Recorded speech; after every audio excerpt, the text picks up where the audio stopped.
Welcome to my channel let's play fantasy. இன்னைக்கு நம்ம என்ன மேட்சுக்கான ப்ரெடிக்ஷன் பார்க்க போறோம்னா WPL 10வது மேட்சான GT வெர்சஸ் DCக்கான ப்ரெடிக்ஷன் தான் பார்க்க போறோம். நீங்க நம்ம சேனல்ல ஜாயின் பண்ணலாம், மறக்காம ஜாயின் பண்ணிக்கோங்க. முக்கியமான அப்டேட் பிளஸ் ஃபைனல் டைம் எல்லாமே நம்ம சேனல்ல ஃப்ரீயா கொடுத்துட்டு இருக்கோம். ஸோ மறக்காம ஜாயின் பண்ணி சப்போர்ட் பண்ணுங்க.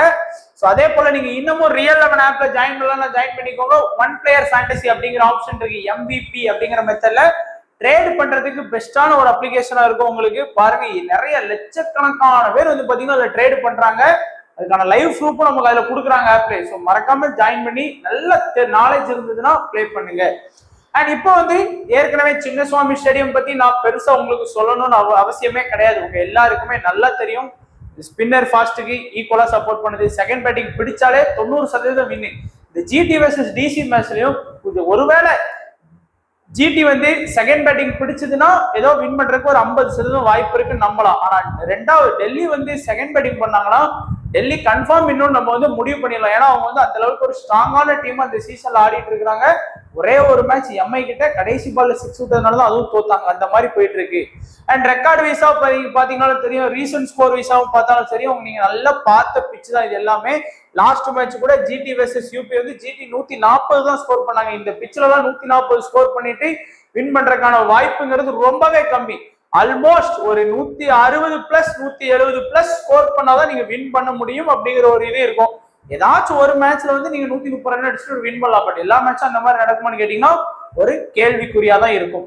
ரெக்கார்ட் வைஸா பாத்தீங்கன்னா தெரியும், டோட்டலா 8 மேட்ச்ல 6 மேட்ச் வந்து பாத்தீங்கன்னா பேட்டிங் செகண்ட் தான்.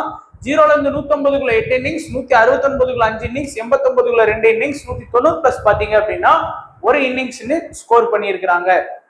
இப்போ நம்ம வந்து டைரக்டா வந்து பாத்தீங்கன்னா ப்ரெடிக்ஷன் வந்து ஸ்டார்ட் பண்ணிடலாம். என்ன பொறுத்த வரைக்கும் ஒரு 7 இம்பார்ட்டன்ட் பிளேயரை மட்டுமே நம்ம சூஸ் பண்ணுவோம். அதுல ஃபர்ஸ்ட் வந்து பாத்தீங்கன்னா கெப்சோ, சவுத் ஆப்பிரிக்கான் ஆல்ரவுண்டர். விளாண்ட எந்த ஒரு மேட்சுமே அவங்க வந்து இது வரைக்கும் ஃபிளாப்பான ரிசல்ட் கொடுத்தது இல்ல. நிறைய பேர் வந்து பாத்தீங்கன்னா கேப்டன் வைஸ் கேப்டன் அவங்க கூட போடுவாங்க. ரெண்டாவது வந்து பாத்தீங்க அப்படின்னா கேப்சி, இங்கிலாந்து ஆல்ரவுண்டர். அவங்களும் வந்து 2 மேட்ச்ல வந்து பாத்தீங்கன்னா சூப்பரான பெர்ஃபார்மன்ஸ் கொடுத்திருக்காங்க. அடுத்து மூணாவது வந்து Johnson, Australian experience allrounder. Last match தான் சுவிட்சர்லாந்துக்குள்ள எடுத்தாங்க.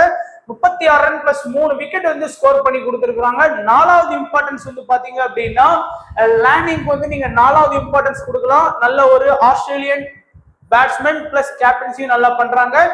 3 மேட்ச்ல 2 மேட்ச் ஸ்கோர் பண்ணிருக்காங்க. ஷிஃபாலி வர்மா வந்து பாத்தீங்கன்னா மிஸ் ஆர் ஹிட் இந்த மாதிரி டைப் தான் பிளேயர் வந்து ஷிஃபாலி வர்மா. அடிச்ச அன்னைக்கு திடீர்னு ஸ்கோர் பண்ணுவாங்க. லாஸ்ட் மேட்ச் வந்து பாத்தீங்கன்னா 50 ரன் அடிக்கிறதுக்கு வாய்ப்பே கிடையாது RCBக்கு அகைன்ஸ்டா. அவங்களுக்கு வந்து ஃபர்ஸ்ட் ஓவர்ல 6வது பால் வந்து கேட்ச் மிஸ் பண்ணாங்க. அதனாலே வந்து ஷிஃபாலி வர்மா வந்து 50 பிளஸ் வந்து ஸ்கோர் பண்ணிட்டாங்க. இல்லைன்னா ஒரு 6 ரன்ல என்னமோ அவுட் ஆயிருப்பாங்க நினைக்கிறேன். 6வது பால் ஃபர்ஸ்ட் ஓவர்ல 6வது பால் வந்து அவுட் ஆயிருப்பாங்க. ஜெமிமா ரோட்ரிகஸையும் நீங்க வந்து ஒரு ட்ரம்ப் பிக் அந்த மேட்ச்ல யூஸ் பண்ணலாம். என்ன பொறுத்த வரைக்கும் செகண்ட் பேட்டிங் பண்ணாங்க அப்படின்னா ஜெமிமா ரோட்ரிகஸோட இம்பார்ட்டன்ஸ் வந்து அதிகமா இருக்கும். இந்த மாதிரி ஒரு நல்ல ஸ்கோர் பண்ணுவாங்க. பவுலிங் ஆப்ஷனை பொறுத்த வரைக்கும் ரெட்டியும் ஷேகா பாண்டே இந்த 2 பேரும் வந்து பாத்தீங்க அப்படின்னா 4 ஓவர் கம்ப்ளீட்டா பவுல் பண்றாங்க. அது ஒரு அவங்கள்ட்ட ஒரு அட்வான்டேஜ். ஆனா ராதா யாதவ் பாத்தீங்கன்னா ஸ்பின் பவுலர். விக்கெட் எடுத்த அன்னைக்கு பயங்கரமா எடுத்து விட்டுறாங்க. இல்லைன்னா பெருசா எடுக்கிறது இல்லை. எடுத்தா 4, 5 அந்த மாதிரி, இல்லைன்னா விக்கெட்டே எடுக்கிறது இல்லை. பெருசா 2 மேட்ச் வந்து எடுக்கவே இல்லை. ஸோ இவங்களுக்கு மட்டுமே நீங்க இம்பார்ட்டன்ஸ் கொடுத்தா போதுமானதா இருக்கும்.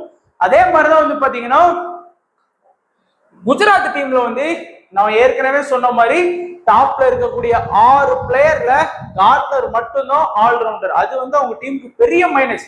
நீங்க மும்பை எடுத்துக்கிட்டாலும் சரி, நம்ம RCB எடுத்துக்கிட்டாலும் சரி, வேற நம்ம UP எடுத்துக்கிட்டாலும் சரி, எல்லாருக்குமே அந்த டாப் 6ல ஒரு 2-3 ஆல்ரவுண்டர்ஸ் நல்ல ஸ்ட்ராங்கான ஆல்ரவுண்டர் இருப்பாங்க. இங்க வந்து கார்னர் மட்டும் தான் இருக்கிறாங்க. அவங்களுமே பாத்தீங்கன்னா இந்த சீசனை பொறுத்த வரைக்கும் பெருசா வந்து ஆடி கொடுக்கல. பட் கார்னர் வந்து நல்ல எக்ஸ்பீரியன்ஸ் பிளேயர் ஆஸ்திரேலியா டீமுக்கு.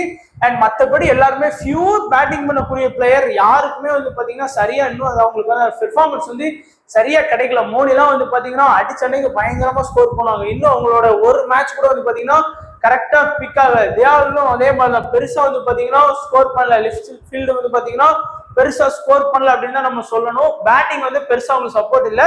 பவுலிங்குமே பாத்தீங்க அப்படின்னா சொல்ற லெவலுக்கு வந்து பாத்தீங்கன்னா யாருமே கிடையாது.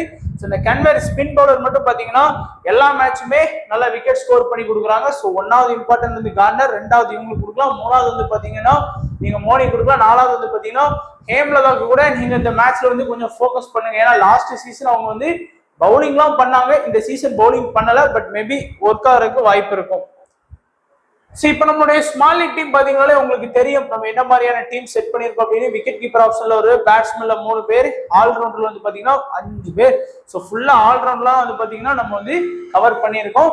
கேப்டனா பொறுத்த வரைக்கும் ஆல்மோஸ்ட் எல்லாருமே இப்பதான் வந்து கேப்டனா ட்ரை பண்ணுவாங்க. வைஸ் கேப்டனுக்கு வந்து நிறைய ஆப்ஷன் இருக்கு, 3 ஆப்ஷன், கார்னர் இருக்கு, ஜனசன் இருக்கு, கெப்சி இருக்கு. இந்த 3 பேரையுமே நீங்க வந்து ஈஸியா ட்ரை பண்ணுவாங்க. உங்க ஆப்போனன்ட் வந்து கண்டிப்பா ட்ரை பண்றதுக்கு வாய்ப்பு இருக்கும். ட்ரம்ப் பிக்கா போனா நீங்க வந்து கொஞ்சம் ரிஸ்கான பிளேயரா வந்து ட்ரை பண்ணுங்க. ஸோ இதுல வந்து நீங்க வந்து யாரை வேணாலும் நீங்க வந்து தாராளமா ட்ரை பண்ணிக்கலாம். ஏற்கனவே சொன்ன மாதிரி ஜெமிமா ரோட்ரிகஸ் வந்து நீங்க கொஞ்சம் கேப்டன் வைஸ் கேப்டனா ஃபோக்கஸ் பண்ணி பாருங்க. ஸோ இதுதான் நம்மளுடைய ப்ரெடிக்ஷன் ஃபார் இந்த மேட்சுக்கான ப்ரெடிக்ஷன். ஸோ வீடியோ கண்டிப்பா பிடிச்சிருக்கும் நினைக்கிறேன். பிடிச்சிருந்தா லைக் பண்ணுங்க, உங்க ஃப்ரெண்ட்ஸுக்கு ஷேர் பண்ணுங்க.